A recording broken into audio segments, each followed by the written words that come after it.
welcome to GlideFast and Faracode On Air. I'm Lauren Jankowski, the Marketing Manager at Faracode and GlideFast, and I'll be moderating today's webinar, FastGov, How Governments Can Deliver Secure and Efficient Service to Citizens.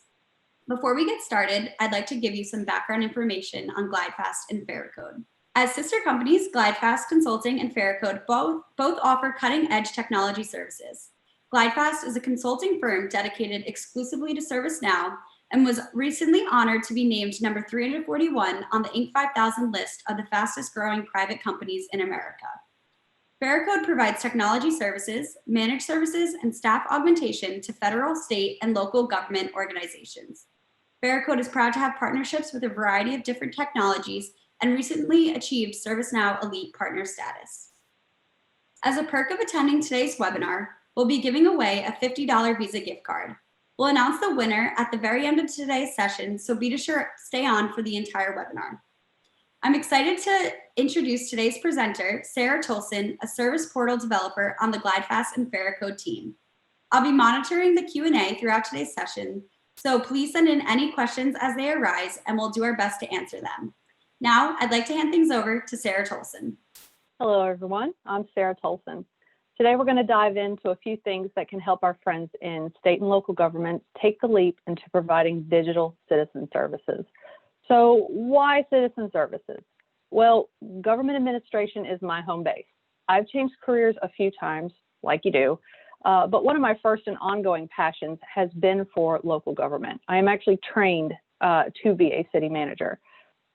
During my time working in municipal government, I took note of the many ways in which my job and those of my colleagues were often slowed down by the need for paper forms, signatures, manual processes that led to lost paperwork or delayed service. Even using some of the technologies geared for use by government agencies, I found many of the solutions to be outdated and difficult to use. I became a ServiceNow developer because I saw an immense opportunity to bring the power of this platform to my friends in state and local government. I saw the opportunity to serve our communities in a way that was more efficient and effective. While our society has already been expanding the use of the internet to carry out our daily lives, from grocery shopping to appointment scheduling, the pandemic has given us a big push in the direction of providing low or no contact services in an efficient way. For many governments, successful continuity of services has been the difference in whether some families have their basic needs met. So I have geared this conversation for two primary groups. First, I want to advise my brethren in government administration. I'm looking at you, city and county managers, department directors, mayors, councilmen, and commissioners. My passion for this subject comes from my time serving in local government. My hope is that with this information, you can take steps towards successfully providing digital services by making wise decisions about the technology you use and the path you take to implementation. Ultimately, I want to make your job serving your communities easier.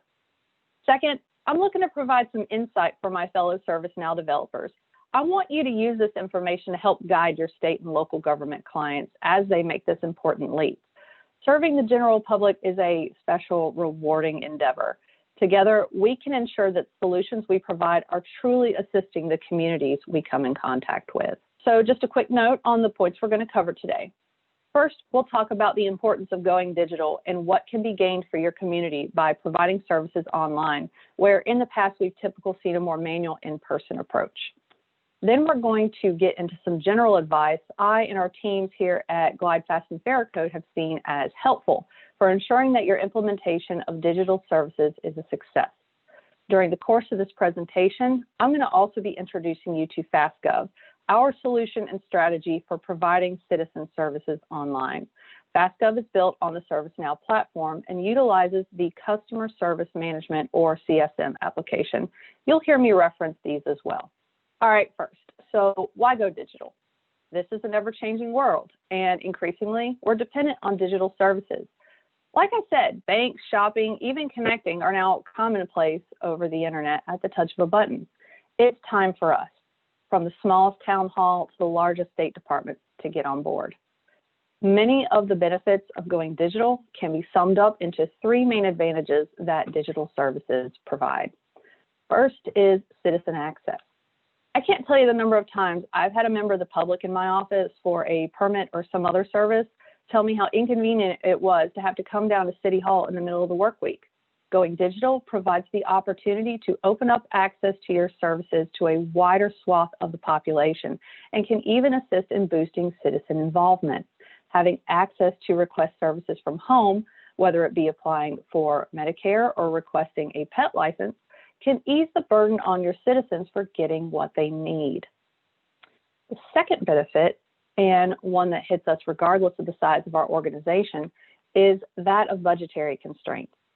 Manual processes are expensive. Longer man hours, more physical resources, a higher chance of error, all add to the cost of doing business as a government entity.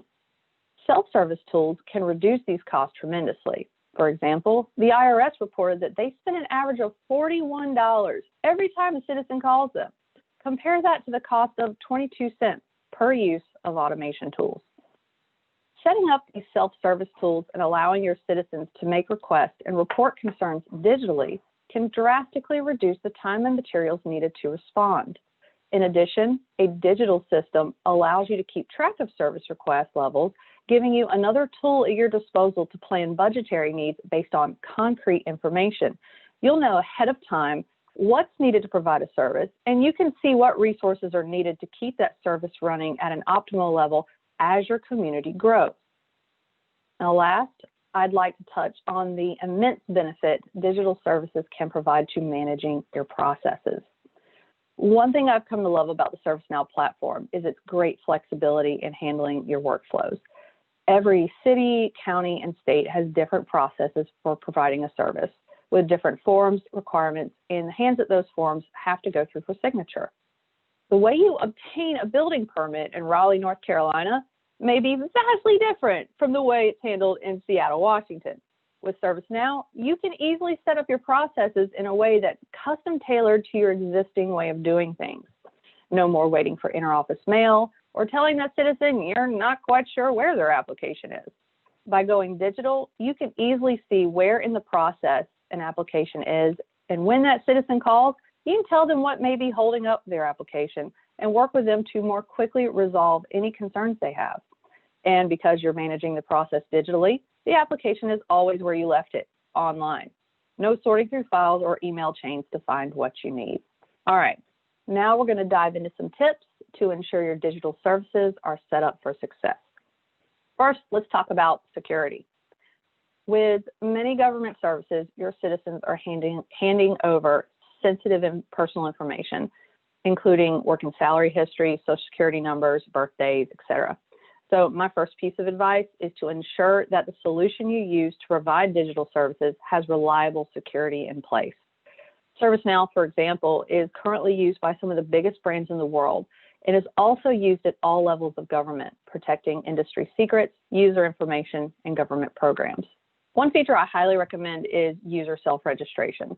The ServiceNow platform offers this through their CSM application that FastGov is built upon. With this feature, your users will be able to set up their own account, put in their information, and submit the request on their own, which then reach your staff's inbox for consideration. We can take this up a notch with integrations that allow you to verify the identity of the people that are submitting applications. So you know exactly who is submitting that application and you've verified who they are and where those benefits are going. This is going to allow your citizens to have a more personalized experience where they can check on the status of the request and ask questions, which can ultimately reduce your call volume. Now, this third point ties into the second reason I mentioned for advocating for digital services, budgetary constraints. Requiring user authentication to request services is going to give you more data about the types of requests you're receiving, allowing you to see where those service levels fall and helping you plan for future needs. Now, I'd like to pause here and note that of special consideration for citizen services is the need to ensure there are as few barriers to obtaining service as possible. Why is this so important? Like I mentioned earlier, for some families, these services are the difference in whether or not there's a roof over their heads and food on the table. The services we provide as government entities are vital for the most vulnerable members of our community. So we're looking to do everything we can to help them successfully navigate through the process. With FastGov, we've had a number of government clients come to us with concerns that user authentication will be a burdensome barrier for citizens seeking essential assistance. We've worked with these clients to ensure that all citizens, even the ones who are uncomfortable or unable to request services online, still have equal access. And let me show you an example of how we've handled this. Here you can see our page where users can create an account to apply for benefits. In addition to allowing them to create an account, we include instructions that assist them in obtaining an email account for registration if they don't have one, and clearly show that contact information where they can get in touch with the government staff if they need assistance in registering or applying. Built into this implementation is the ability for staff to help users register and apply for services or make over requests, whether over the phone or what have you. With these measures in place, we're going to be able to lower that barrier to entry for our citizens, allowing those, again, who are not comfortable, or rather allowing those who are comfortable to and able to register online, and those who aren't, have that help available to them so they can get what they need. Last word on security, I'd like to give a word of warning about the use of public or unauthenticated forms. Initially, foregoing user registration in favor of publicly accessible or anonymous forms where just anyone can submit anything seems to be an easier approach to ensure all citizens have access. However, there have been many incidences of these forms being maliciously used to either flood the system with junk data, which is a mess for your staff to clean up, or attack the system to bring it offline, which makes your service provision grind to a halt. By utilizing user registration, you're going to know who's putting information in your system and where that information is coming from, lessening the chance of downtime due to malicious attacks. For organizations that absolutely need those publicly available forms, we can work with you to mitigate the security concerns as much as possible, though we do recommend authentication as a best practice. Next, your organization will want to do some soul searching as to what your community's needs are and which of your processes are good candidates for going digital. This is that prep work before you really get into choosing a technology and implementing it.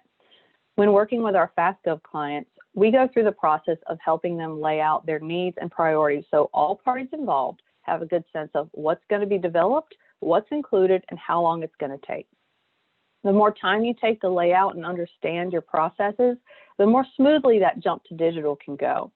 Through this phase of scoping out the project and gathering requirements, we're looking to help you take those existing processes for dealing with your reported potholes, your burn permits, or your unemployment applications, and build them into a digital experience without leaving out any of those details that are vital to those processes, such as the signatures and documentation needed, who has to look at that application, waiting periods, etc.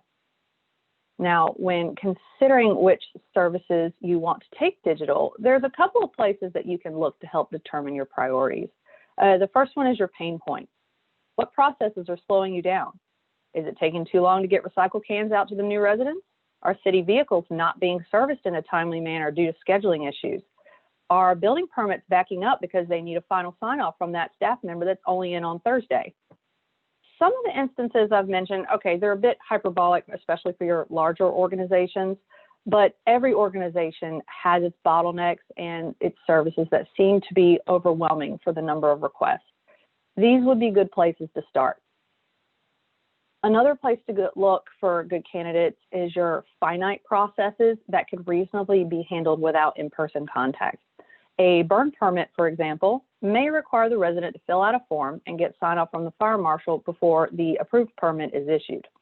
This is a process in which you could possibly use digital signature to send the approved application via email, storing the request in your online system, and our system would take care of a lot of that for you. These smaller services and reporting mechanisms can be great candidates for transition to digital services. I especially love this for reporting issues around town, such as downed trees in the road, potholes, broken playground equipment, that sort of thing. You're going to rack and stack those items for the ones you want delivered first. If you want to stage it, maybe a few departments go digital to get you started, and then phase 2 brings in some lower priority services. Ultimately, you're looking to prioritize what's going to help your community adopt the use of digital services and use those services successfully. When analyzing your needs and transitioning to digital services, we sometimes have this urge to like fix and clean it up beforehand. Here's where I advise you to hold steady. That old principle of if it's not broke, don't fix it applies here. The transition to digital is not the time to rework your process if you can avoid it.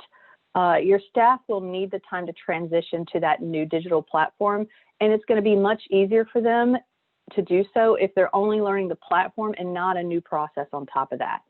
As time goes on and your staff become comfortable with the use of the new technology, you're going to begin to see what areas of your process can be improved, which leads me to my next point, and that is to use a system that is flexible enough to bend to all of the unique twists and turns of your organization's processes.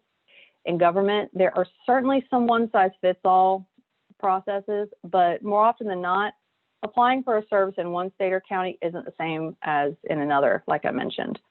This is one thing I love about ServiceNow Platform.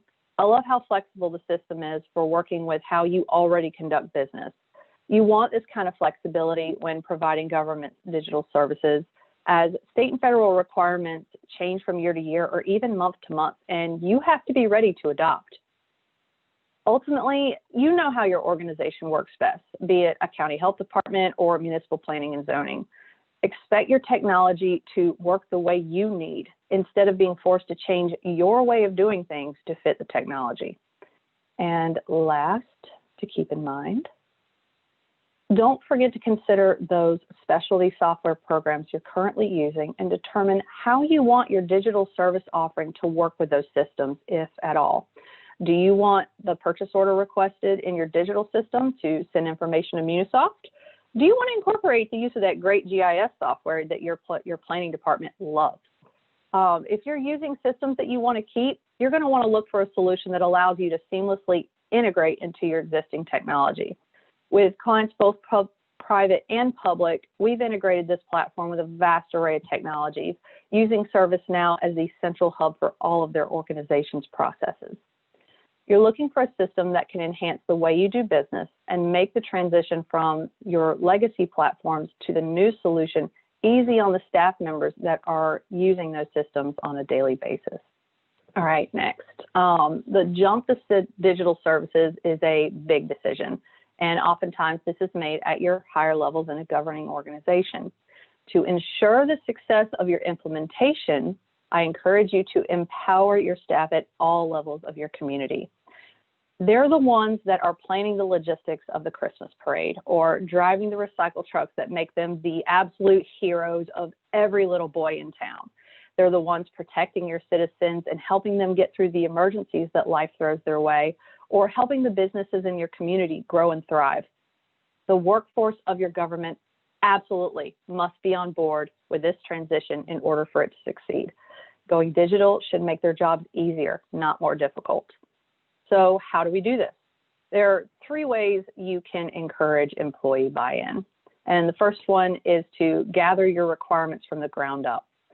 When you're fleshing out how that technology needs to behave, ensure you're including those staff members that work those processes into those conversations, into those initial conversations. This way, you're going to ensure that how management views how, for example, a building permit is handled and how a building permit is actually handled are one and the same.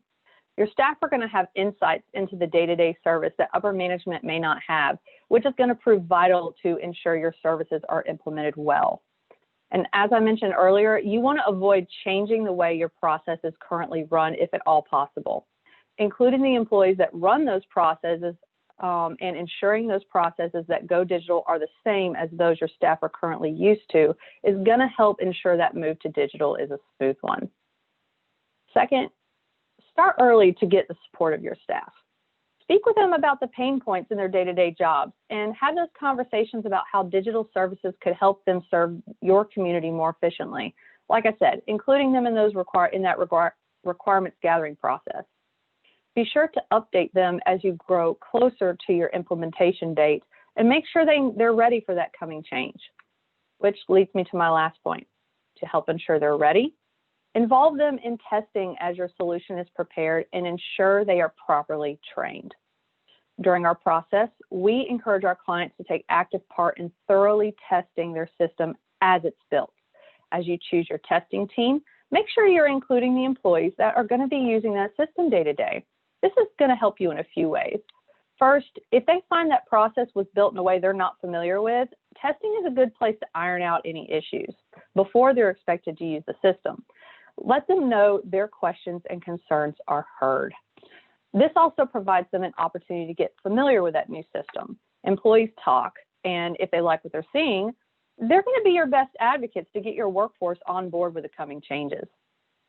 Now, as the project comes to a close, I highly encourage you to spend the time and the resources to ensure your staff are properly trained on the new system well before that system goes live. We can provide training for the ServiceNow system as a whole and also for the custom solution we build for your community. We also do our best to provide thorough documentation they can reference moving forward. Jobs change hands, and we want your new employees to be just as prepared to provide digital services as your veterans. We want to empower your staff to learn to use the system and mold it to your changing needs. I adore the folks that support our communities. They are some of the best people I've ever met. They're amazing at their jobs, and I love taking the time and the opportunity to help them learn this new tool that's going to make their lives easier. Ultimately, if you take the time to ensure your staff members are invested and excited to go digital, you're going to empower them to work smarter and more efficiently. As a former government worker, I can't say this enough. So save them stress and keep your citizens served and happy. All right, we've talked about some ways you can internally set yourself up for success, but the success of your digital services also rides on the willingness of the public to use your digital offerings. Taking action ahead of time to help get the public invested and ready for your new digital services is going to really help protect that return on investment for the technology you employ. If no one uses it, the money's wasted. So how can we get the public on board? Simply stated, by following some tried and true user experience principles. First, we want to ensure mobile compatibility. While this is par for the course on most sites nowadays, I've still run across systems on government sites that aren't friendly to view or to use on mobile devices. Even some custom service sites I've seen don't offer an optimal experience on mobile phones. Many of them are geared for use on a stationary computer. It is essential that your digital service offering gets this right. Why? Because for some citizens, a mobile phone may be the only reliable access they have to the internet at home. Again, we want to ensure access for all as much as possible. I've watched acquaintances of mine attempt to apply for unemployment on mobile devices. It was a panicky and a stress-inducing process for them. Job loss is hard enough. There's no reason why applying for unemployment should add to that problem. Offering an easy, pleasant experience on all your devices is going to help grow public confidence in that system. Second, you want to implement a digital services solution that allows you to design for your community. With our clients, we take as much time as necessary to go through what they need and create a custom interface that really reflects their community or even mirrors the existing government site for a more seamless experience. We use web design principles to create an experience that's easy on the eyes and easy to understand, built to highlight the services that you need to show. Studies on user experience have shown that your site visitors will often perceive an aesthetically pleasing design as more usable and trustworthy, and that is our aim. Now, last, very similar to the points I made with government staff, you want to get the public input. Early in the process, open up the opportunity for the public to comment on what services they'd most like to see go digital, what their hopes and fears and concerns will be. If you already have some services available online, give them the opportunity to say what's working and not working in your current systems. Certainly take those comments into account as you're determining your priorities. Then during testing, invite a committee of active citizens of different age ranges, and this is important, different computer literacies, to sit down at your site and test different functions, both on the computer and on the mobile device. If your citizens find your digital process difficult to navigate, you can make changes to the site before it goes live. I always like to see testing go through regular users that are unfamiliar with the inner workings of the project. It's often eye-opening to see what we as project managers and developers take for granted. As I mentioned with your staff, getting your citizens involved and giving them a chance to be heard is going to help build excitement and confidence in the system. They're going to spread the word and look forward to the change. All right, we've talked about 4 things you can put into practice to help set your community up for digital service success. Ways to empower the staff, prepare the public, choose a dependable platform, and analyze your needs. Now I'd like to pivot a bit and talk about how we use these principles and other best practices to bring digital services to communities across the U.S. So why FastGov? Well, not all digital services are equal. I peruse a number of government sites to check out what they have to offer digitally. I found a number of solutions that, while digital, utilize clunky, outdated technology that's difficult to navigate. For the citizens, we wanted to provide an experience that inspires confidence and truly provides government at the speed of their lives. For the workforces that uphold our communities, we wanted to provide an easier, more efficient way to help them serve the public. So what is FastGov? Put simply, it's our service offering built on the ServiceNow platform, precision tailored to your government's processes. However, it's not just one thing, but it's a package of features that adds up to a phenomenal experience specifically geared for state and local governments. First, like I've mentioned, we utilize a platform trusted by public and private organizations around the world. The platform is secure and reliable. On top of this platform, we build a service portal that allows your citizens to easily apply for services and report issues. Let's take a look at a few examples of how this can go. This is an example of a public portal we are currently building for one of our clients. We look to incorporate the client's existing web styles with a warm, inviting layout that instills confidence in our citizen users and encourages them to dive in and use the site to obtain the services they need. We look to build experiences that mirror other sites our users are accustomed to browsing, as studies have shown that most users prefer a familiar feeling site layout. Moving down the homepage, whether or not our citizen is logged in, our site provides them with a database of articles and information they can browse and search to find answers they need. This database can easily be administered by your staff, who can update and add articles as needed. This knowledge base gives our citizens another opportunity for self-service, empowering them to find the information they need for themselves and providing information in a way that can help you reduce those call volumes. Taking a look at another portal we've built, you can see here an example of how your services can be displayed and organized by category. Of course, the layout and design of these pages can be changed to fit your community needs. We have also, with other clients, worked on home pages for this catalog that categorize items by the most viewed, by your resident, business, visitor, different personas, so that they can more easily find what applies to them. One piece of technology we've built for our clients that I'm really excited about is UI flow.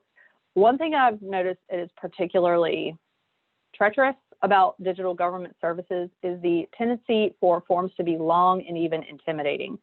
I've seen some digital platforms where information can easily be lost on browser refresh or if your laptop goes to sleep. And when you've spent an hour meticulously filling out all of those fields, it can be really devastating to lose your progress. Again, we want to lower barriers to obtaining service and make the process as simple and straightforward as possible. With UI Flow, our users can fill out forms for services that are broken up into small, digestible sections with the ability to save along the way and come back later to complete. The average person can keep about 7 items in their working memory. By reducing the number of items they have to consider at one time, we're reducing the chance of error in the application, and we help the user feel confident and calm as they make their way through the application process. Third, I'd like to mention that with FastGov, we work with you to ensure your digital offerings comply with all the applicable state and federal regulations. For example, one requirement we've run into is that of providing translation services.